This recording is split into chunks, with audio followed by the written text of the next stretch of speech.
Aujourd'hui, nous allons en apprendre plus sur la SPA et le bien-être des animaux. Mais qu'est-ce que signifie la SPA? La SPA, c'est la Société protectrice des animaux. La SPA a été créée en 1845. Elle dispose de 55 refuges et 7 maisons SPA, dans lesquelles plus de 44 000 animaux sont recueillis et plus de 38 000 sont adoptés chaque année. 12 dispensaires où tous les ans, plus de 100 000 animaux sont soignés par des vétérinaires. 26 fourrières qui recueillent les animaux trouvés errants dans la rue. Plus de 30 clubs jeunes qui prennent part à la vie du refuge, s'occupent des animaux et participent à des activités ludiques et pédagogiques. Le siège de la SPA est situé à Paris. 660 salariés et plus de 4000 bénévoles œuvrent à la SPA pour le bien-être des animaux. La SPA a plusieurs missions. Combattre la maltraitance et les trafics d'animaux. Sauver et protéger les animaux abandonnés, malades ou maltraités. Trouver de nouvelles familles pour ces animaux et favoriser l'adoption responsable.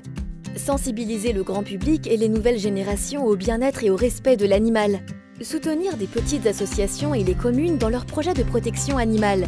La SPA réalise toutes ses missions grâce aux dons qu'elle reçoit du public. Plus de 100 000 animaux sont abandonnés chaque année en France. C'est énorme! Pour l'animal, l'abandon est un traumatisme. Il ne comprend pas pourquoi il se retrouve sans famille. Abandonner son animal est puni par la loi. La sanction peut aller jusqu'à 30 000 € d'amende et 2 ans d'emprisonnement. Eh oui, abandonner son animal, c'est mal, car c'est un être sensible qui ressent des émotions. La SPA intervient alors pour les recueillir dans ses refuges. Elle s'occupe des animaux, leur redonne confiance et les propose à l'adoption pour que l'animal retrouve un foyer. Beaucoup d'animaux sont abandonnés pendant l'été, car les propriétaires organisent mal leurs vacances avec leur animal. Ils ne sont pas acceptés partout. Mais l'abandon n'est pas une solution. On peut faire garder son animal chez des proches, des amis ou en pension pour animaux. On peut partir en vacances avec son animal, car certains campings et locations de vacances acceptent les animaux.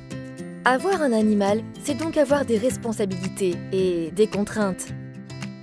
Nous l'avons compris, un animal est un être vivant, sensible, qui a des besoins. Mais quels sont les besoins de l'animal? Tout animal a besoin d'être nourri, d'être soigné, d'être sorti, d'être éduqué, de jouer, de recevoir de l'amour. Un animal ne se choisit pas comme un cadeau, c'est un être vivant, à qui il faut consacrer du temps pour bien s'en occuper. Cela coûte aussi de l'argent pour le nourrir, le soigner et le faire garder pendant les vacances. Les NAC sont les nouveaux animaux de compagnie. Comme tous les animaux, les NAC nécessitent aussi de l'attention et des soins. La SPA agit aussi contre la maltraitance animale. Mais que veut dire maltraiter un animal? C'est lorsqu'une personne frappe un animal, ne le nourrit pas, ne le soigne pas, ou encore l'enferme constamment dans le noir. A-t-on le droit de faire du mal à un animal? Non. Comme on l'a vu, l'animal est un être vivant. La loi punit aussi la maltraitance, jusqu'à 2 ans d'emprisonnement et 30 000 € d'amende. Pour protéger les animaux en danger, la SPA mène chaque année plus de 10 000 enquêtes contre la maltraitance. Elle apporte des preuves et témoignages pour faire condamner les propriétaires maltraitants. Prenons cet exemple, un voisin enferme son chien toute la journée sur le balcon. Même quand il pleut et qu'il fait froid, il est très maigre et son maître le frappe. Il ne faut pas essayer d'enlever le chien. Cela sera considéré comme un vol et on sera dans l'obligation de rendre le chien à son propriétaire. Pour agir, la première chose à faire est de prévenir un adulte de la situation. Il contactera la SPA et les forces de l'ordre. Tous les renseignements peuvent être utiles pour la bonne mise en place de l'enquête. Bien sûr, la SPA ne donne pas le nom de la personne qui a fait le signalement. La SPA va se déplacer pour vérifier les faits de maltraitance. Si l'animal est effectivement maltraité, la SPA va déclencher une procédure judiciaire et tout faire pour prendre en charge l'animal. Des vidéos d'animaux maltraités circulent malheureusement aussi sur Internet. Mais là aussi, il est possible d'agir. Sur les réseaux sociaux et sur Internet, si une vidéo de maltraitance animale est diffusée, il ne faut pas la partager. Il ne faut pas commenter, il faut en parler à un adulte. Il faut signaler la vidéo à la SPA en leur envoyant le lien pour qu'ils puissent retrouver l'auteur des maltraitances.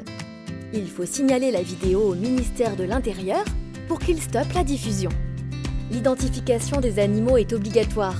De plus, c'est une sécurité en cas de perte de l'animal. L'animal est identifié grâce à un tatouage situé dans l'oreille ou grâce à une petite puce électronique située sous la peau, au niveau du cou. Les données dans la puce concernent l'animal et son propriétaire.